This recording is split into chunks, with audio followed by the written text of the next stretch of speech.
Kobe。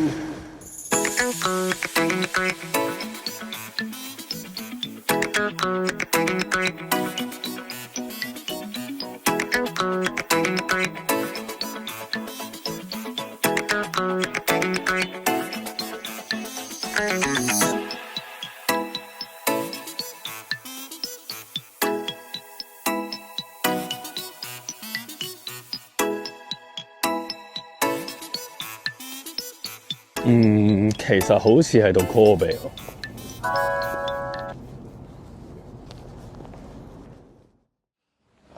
今日嚟到呢個有馬溫泉，都唔係好遠咗，比我想象中。就喺神戶三宮站有一棟建築物叫 Mindo Kobe， 樓底咧就有個巴士總站，即係喺一個購票所度咧買呢個巴士券啦，可以揀翻你想搭嘅時間就 OK 啦。同埋喺天氣凍或者天氣熱嘅話，可以喺入邊乘涼或者避一避風都得嘅。記得差唔多時間，可能5分鐘、10分鐘之前咧，就行翻出個站口，搭嚟呢個有馬溫泉Arima Onsen嘅巴士咧，就係 B4 嘅站牌。咁喺站牌嘅隔離咧，就有條隊寫明係向呢個有馬溫泉嘅，咁就喺嗰度排就 OK 啦。咁記得係睇清楚係去有馬溫泉先好上，就唔好搭錯車。不過都唔會嘅，佢會同你驗票嘅，只要你預啱時間應該冇問題。一個大背光，如果冇記錯咧，好似話呢個有馬溫泉係日本3大名泉定3大古泉之一嘅。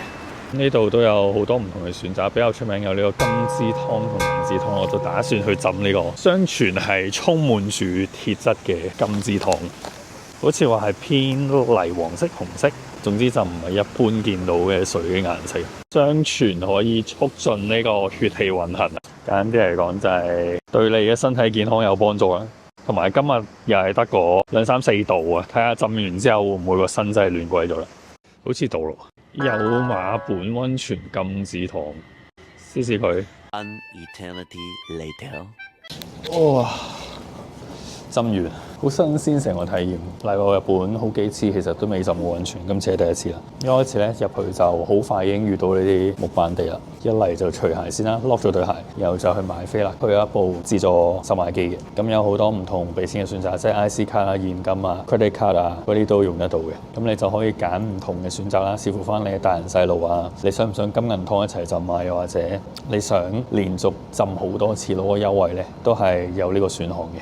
咁買完飛之後就可以去櫃台攞呢個浴場嘅鎖匙啦。上一層就有浴場，咁就有 locker，咁你又除晒衫啊，然後擺低個袋 lock 好晒咧，就帶埋你嘅毛巾入浴場，咁就稍為沖洗下個身先啦。先落去嗰個溫泉水度浸嘅，佢就係一個大浴場咁啦，一邊就係沖涼嘅地方，一邊就係浸溫泉嘅地方。咁而溫泉水咧就有2次，一次係我記得好似42度，另一次就係44度咁樣啦。咁就視乎翻個人需要。浴場入邊其實都有好多嘅指示啊，即係中英對照啊，甚至乎有韓文添。等你可以大概知道有啲咩要注意啦。譬如毛巾唔好喺嗰個浴池入邊攞啦。浸溫泉嘅時間唔好太長啦，5分鐘左右就 OK 啦。浸完溫泉之後咧，又係過去沖翻身，沖翻乾淨。因為始終咧呢個金枝湯咧都唔係話好純正嘅一種水質，睇落都似泥水咁嘅色嘅。咁就記得出嚟之前，又係要抹乾翻身先啦，保持翻地方嘅整潔。成個體驗就大概係咁。By the way，唔使俾錢咧，其實喺金枝湯出邊咧係有一個免費嘅粥湯喺度，買去咗浸得㗎。咁都係嗰個金枝湯嘅全質嚟嘅。咁呢個金枝湯有咩咁把炮咧？有咩療效咧？預備好未啊？又對呢個風濕病、外傷、慢性器官炎症、神經痛啊、婦女病、機能性不孕症啊、腸胃病、自律神經系統障礙、肝癬等等咧，都有輔助嘅療效喎。咁我就冇呢啲問題，就唔好問我有冇效。依家就沿路睇下有啲咩好食啊！研究下。哇，都幾雜啊，小雜。碳酸煎餅好似都幾出名，去試一試先。佢係一大餅咁樣煎出嚟喎，再切做圓形啊！咁中間嗰啲位咪嘥鬼晒咯。係咯，佢就咁用手搣嘅，咁原始嘅位。冇辦法，可能我太靚仔，佢請我食喎。元祖三津心本鋪啊，幾靚。試下咩料先？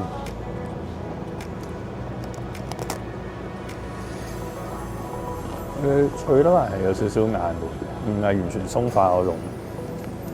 除咗甜味冇乜其他味道，有種食咗個寂寞嘅感覺。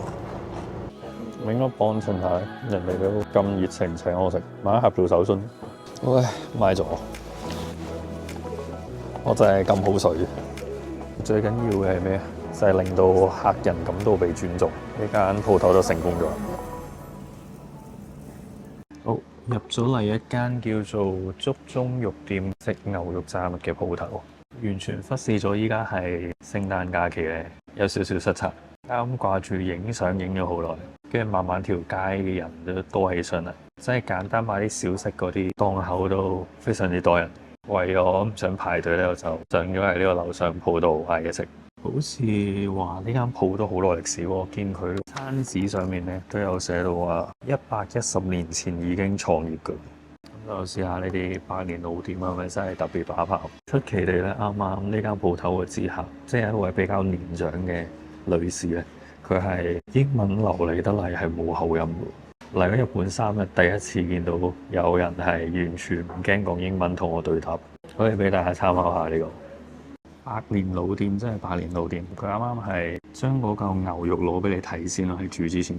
我睇到嗰嚿牛嘅油花喺未煮之前係幾靚，分佈幾均勻。可能就因為百年老店佢特別注重嗰啲細節，做得耐係有佢嘅道理。超威啊！有呢個神戶牛嘅證書送埋俾你，類似啲正貨標籤咁。睇下嗰個睇先，喂，縮晒喎。而我見到佢餐牌上面寫嗰個牛嘅部位係一個我唔識讀嘅英文字，翻去 check 下之後話翻俾大家知。Chateaubriand。睇落去嗰啲牛肉嘅紋係好明顯喎，一絲一絲咁樣。試下先，原味。係呢幾日未食過嘅一種味。一開始係少少油脂嘅味滲出，然後慢慢嗰個牛味喺你越咀嚼嘅時候咧，就會越嚟越濃咯。油光四射，雖然佢唔係話好生，但係食落都係一啲都唔淡。係咪就係呢個稀少部位嘅價值就喺呢度？幾正！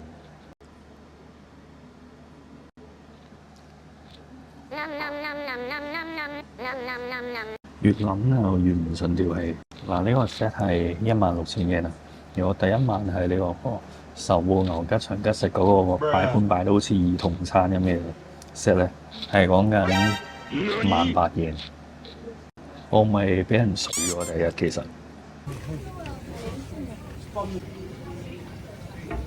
食完落咗樓下，其實佢係有一檔係專賣啲小食咁樣，上邊係食啲比較貴價套餐定食咁樣，而落到嚟咧係可以買一個個嘅炸牛肉餅，決定平嘅又試下，貴嘅又試下，應該都係試呢啲炸牛肉餅咯，就試呢兩款，我又唔記得咗邊個打邊個，呢個係1號，呢個係3號，試咗1號先，薯蓉加牛肉。各位評下你覺得有冇牛肉？根本就係一個薯餅。試下即係差唔多牛肉碎洋葱餅，深色好多喎呢個。呢個好食嘅，啱我真係好似食緊普通薯餅咁。我見佢個 menu 寫咧話呢個牛肉洋葱餅係有50年歷史喎，幾把位嘅。係幾好食嘅，如果嚟嘅話，我推薦呢個。不過可能我估神戶牛加黑毛和牛嘅會仲正，但係可惜已經一早賣晒。哇，唔得！食完咁多炸嘢，我覺得喉嚨有燃燒嘅感覺，去揾啲嘢降下溫先。有冇雪糕食啊？好，坐低咗。但係呢度就係收現金，比較麻煩。不過我都有機會俾我攞翻啲散紙出嚟。嗌一杯 Earl Grey Tea，攞嚟解下脷啊，同埋嗌咗個3瓶雪糕，應該由淡味開始試啊。藍莓娛樂都幾清爽，同埋冇想象中咁甜，幾好，清清地。然後抹茶我估，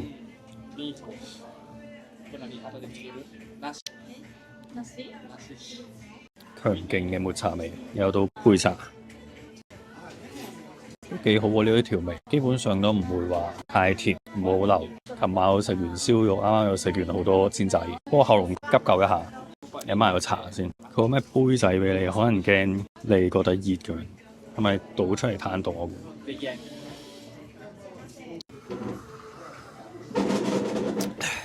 唔錯唔錯。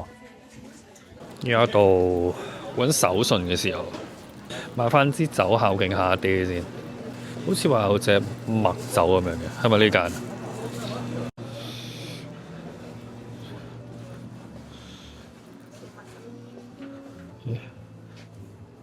就喺呢度買㗎啦。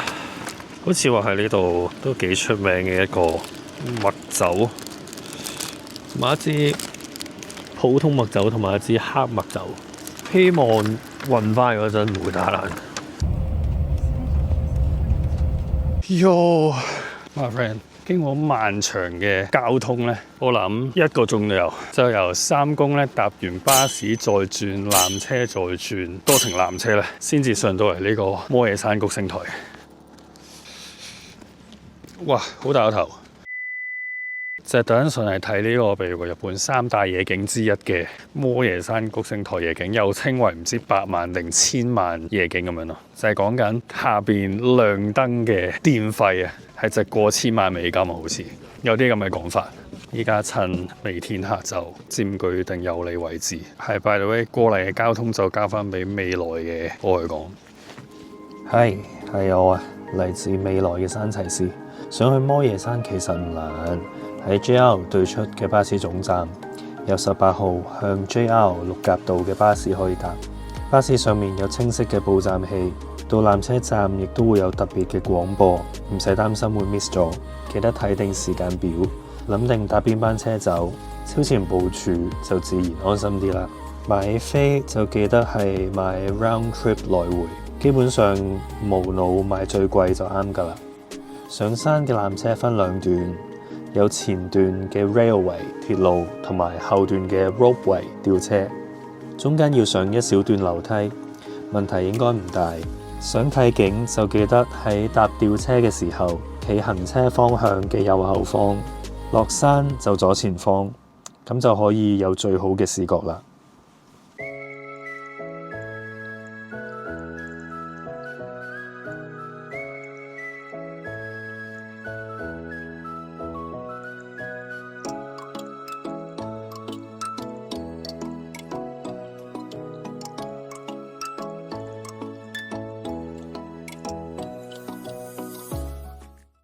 哇！發光我個頭，本身我都想睇到陣，但係真係好鬼凍。依家係幾多度啊？睇下先，3度。好似擺入雪櫃咁樣隻手，凍到痛，唯有係最撤退啦。Peace。如果你問我話呢個點零一例好嘅話，值得嘅。但係咧有一個問題係咩咧？就係佢都真係幾凍，冬天嘅時候，即係可能我揀唔啱時候啦。啱啱落嚟嗰程纜車都聽到全程車人喺度擤鼻水，幾好笑。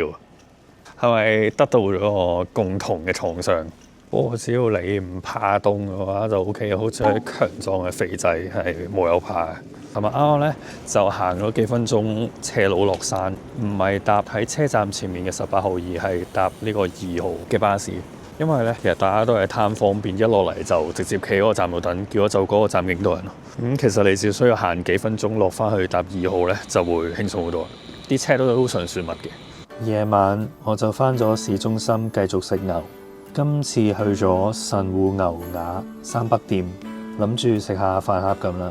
揀咗個增量嘅特有稀少部位，個擺盤都相當靚仔，入面有塊好似想食神戶牛3隻字嘅牛肉，但睇落都幾 fail。Anyway， 好食就 OK 啦。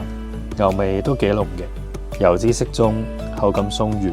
調味料就有生蛋、醬油、芥末、燒肉醬，仲有蒜片同岩鹽，任君選擇。個人都係最中意原汁原味，加啲鹽都已經好滋味。嘢飲就加咗支鹿甲梳打，叫做係微甜清爽，都唔錯嘅，解解膩咁樣啦。然後同晏晝粥中肉店一樣，佢都有張證書證明你食過神戶牛，但就冇成板牛拎出嚟咁高情緒價值啦。好，今日嘅分享差不多，我哋聽日再見。